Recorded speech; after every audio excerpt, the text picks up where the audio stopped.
Dalam tubuh PDAM ini kita di PDAM Tirta Bagasasi ini di setiap cabangnya itu mempunyai water treatment plant atau instalasi pengelolaan air yang bisa dilakukan, yang bisa dikerjakan oleh PDAM itu sendiri. Tapi pada faktanya saat ini WTP itu diberikan kepada pihak swasta, yang sama saja bahwa memangkas pendapatan yang ada di PDAM Tirta Bagasasi. Itu jadi problem di sini. Dan saat ini adalah banyak sekali, ada mungkin puluhan WTP ilegal yang telah dibangun di Kabupaten Bekasi. Ini berarti kan kita sama saya memangkas pendapatan asli daerah, pendapatan yang ada di BUMD untuk dimasukkan kepada pihak-pihak swasta, dan ini ilegal ya.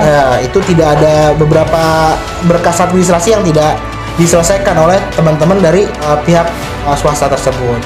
Baik. Welcome Eva Post Channel. Oke, baik, terima kasih. Assalamualaikum warahmatullahi wabarakatuh. Kembali lagi bersama dengan kami di OSAI, Obrol Santai dan Ilmiah di Eva Post Channel. Di sini sudah hadir di depan saya dan sudah hadir di hadapan teman-teman Eva Post Channel semuanya, yaitu Kang Lucky. Iya, Kang Lucky, karena memang kebetulan dia ini orang Jawa Barat ya. Alhamdulillah begitu. Ya.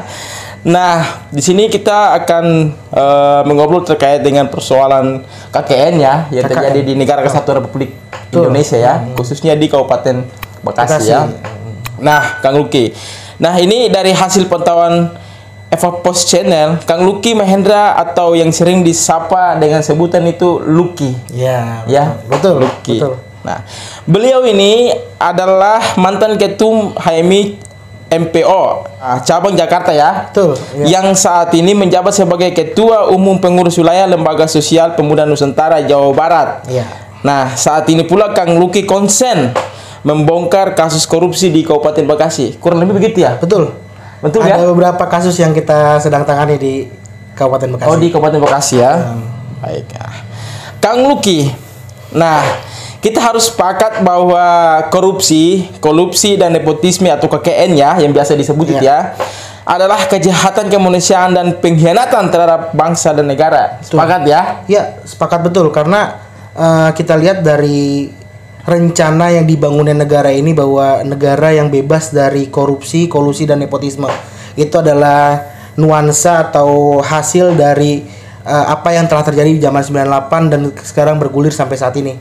Jadi kita pikir bahwa memang betul harus ada semangat untuk menyingkirkan KKN itu di setiap wilayah yang ada di Indonesia. Betul, sangat sepakat. Gitu. Nah, sekarang kita bahas soal Bekasi dan kasus yang mau diangkat ya, Kang Lucky ya. Langsung saja Kang Lucky, ke pertanyaan yang awal Kang Lucky. Siap. Nah, banyak kasus korupsi yang digarap oleh penegak hukum. Salah satunya adalah Kota Bekasi. Kota Bekasi, betul. Ya. Yang menjadi persoalan, kok dugaan korupsi di Kabupaten Bekasi tidak dilirik gitu. Nah, ini menarik. Nah, dan adanya dugaan penyalahgunaan ya. Adanya dugaan penyalahgunaan kewenangan jabatan di Kabupaten Bekasi.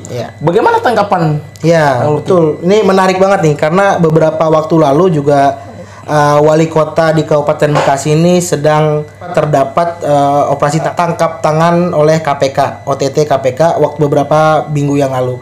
Dan ini hampir semuanya menjamur terkena dengan OTT KPK tersebut. Nah, ini sangat disayangkan, KPK hanya melirik di bagian wilayah kota yang sangat dekat oleh DKI Jakarta. Padahal pada prosesnya, pada dasarnya bahwa di Kabupaten Bekasi ini hampir kebanyakan banyak dugaan-dugaan, banyak temuan-temuan yang kita dapatkan juga dari laporan dari masyarakat bahwa banyak sekali ada kasus-kasus dugaan-dugaan korupsi yang terjadi di Kabupaten Bekasi. Contohnya adalah, salah satunya adalah BUMD yang harusnya menghasilkan PAD lebih kepada kabupaten, ternyata ada dugaan permainan di sana.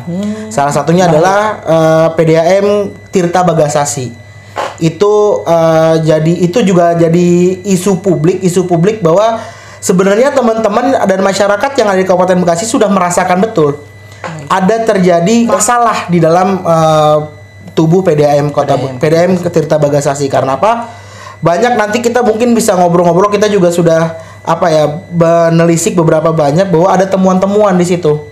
Ada banyak temuan-temuan yang bisa menjadi dugaan awal kita bahwa memang betul bahwa di tubuh birokrasi yang ada di Kabupaten Bekasi ini saat ini ada poros-poros, ada suatu kumpulan orang yang secara sengaja melakukan praktek korupsi tersebut gitu. Baik. Mungkin tidak Direktur PDAM Tirta Bagasasi terlibat gitu.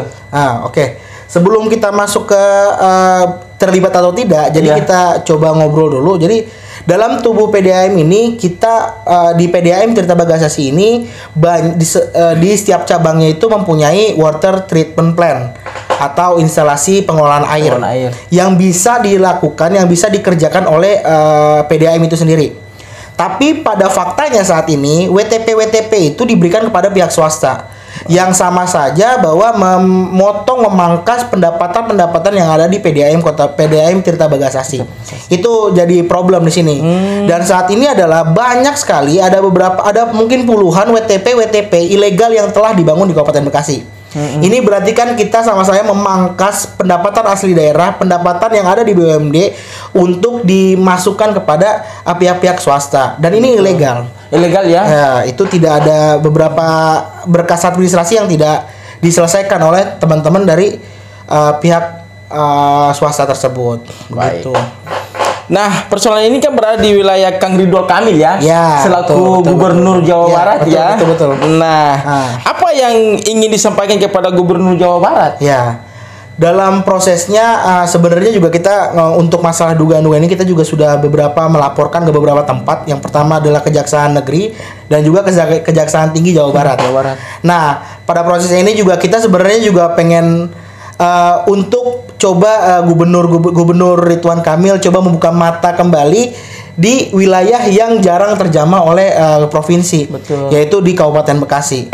Karena ternyata selain di Kota Bekasi, selain di beberapa tempat, concern dugaan korupsi ini juga banyak sebenarnya di Kabupaten Bekasi, dan kita belum pernah nih kita ini semua belum pernah melihat bahwa Kang Ridwan Kamil untuk melihat secara langsung ada praktik-praktik korupsi di situ. Itu yang sangat disayangkan. Apalagi ini kan berada di wilayah Kang Ridwan Kamil ya. Apalagi dia pengen nanti kan ada niatan pengen dia. Benar.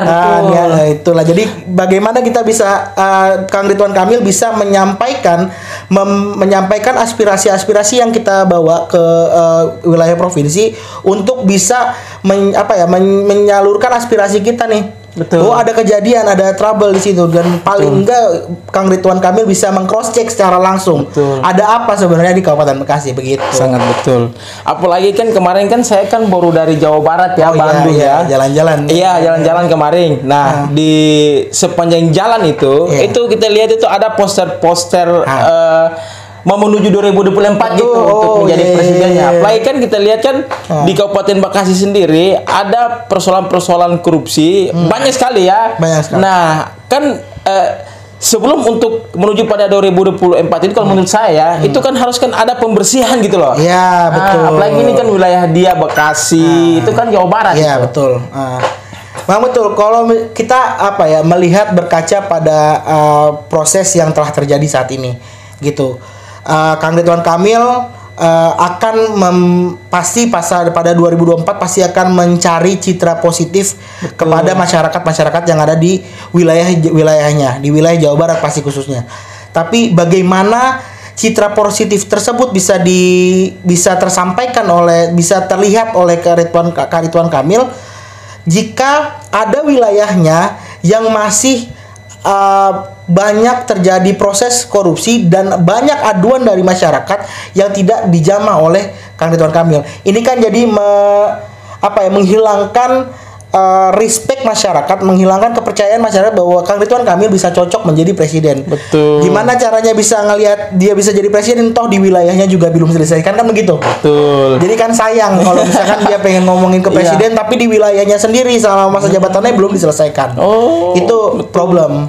Banyak sekali kan spanduk itu Bang ya yang tadi sudah disampaikan itu bertebaran dukungan Kang Ridwan Kamil sebagai calon presiden 2024 gitu loh. Nah, kalau gubernur tidak serius bersihkan korupsi di Jawa Barat, salah satunya di Kabupaten Bekasi, ini kan berpengaruh. Betul. Ya sangat kan? Berpengaruh. Ya.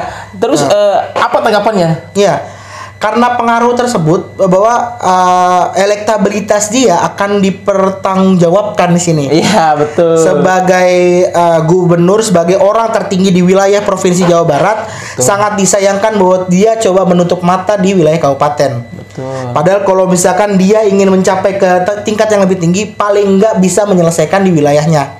Begitu. Karena dukungan kita semua, kalau kita di Jawa Barat ini pasti mendukung orang-orang yang maju di dari Jawa Barat dong, betul. Ya kan? Tapi gimana cara kita bisa respect ke arah sana, bisa kita menanamkan kecintaan kita kepada orang yang ingin maju sebagai presiden dari wilayah Jawa Barat, tapi dia tidak memikirkan orang-orang yang di Jawa Barat. Kan sayang banget begitu. Betul. Jadi saya mengharapkan nih, mungkin di video ini juga kita ngobrol bahwa bagaimana caranya jika Kang Ridwan Kamil bisa melihat lah, membuka mata Kang Ridwan Kamil bahwa ada problem di wilayah-wilayahnya, ya terutama di Kabupaten Bekasi. Dan ini memang kecil, urusan kecil, tapi ini akan berdampak besar jika tidak diselesaikan. Betul. Kan gitu. Efeknya sangat besar ya. Kan jadi bola salju nanti, efek bola salju nantinya ke depannya gitu. Oke. Iya. Itulah persoalan di Kabupaten Bekasi, ada dugaan korupsi ya. Iya, betul. Ada dugaan KKN. Nah, ini kan Ridwan Kamil ini kan selaku gubernur ya, sebelum untuk menuju ke sana itu harapannya ya, untuk persoalan ini dapat dituntaskan. Tadi sudah dikatakan bahwa jangan sampai menjadi bola salju gitu. Betul. Terus akan melebar dan sebagainya. Ya, terima kasih. Siap. Kang Luki sudah hadir di Eva Post Channel. Saya bareng di sini. Bisa ngobrol kita di sini. Makasih banyak diajak ngobrol. Oke, baik teman-teman. Jangan lupa video ini disebarkan sebanyak-banyaknya karena memang ini kan persoalan korupsi. Karena pejabat publik siapapun itu digaji oleh rakyat Indonesia, ya kan? Ada rakyat, maka ada pejabat gitu. Nah, mungkin itu saja teman-teman. Jangan lupa subscribe, like, komen dan share sebanyak-banyaknya. Oke, terima kasih. Assalamualaikum warahmatullahi wabarakatuh.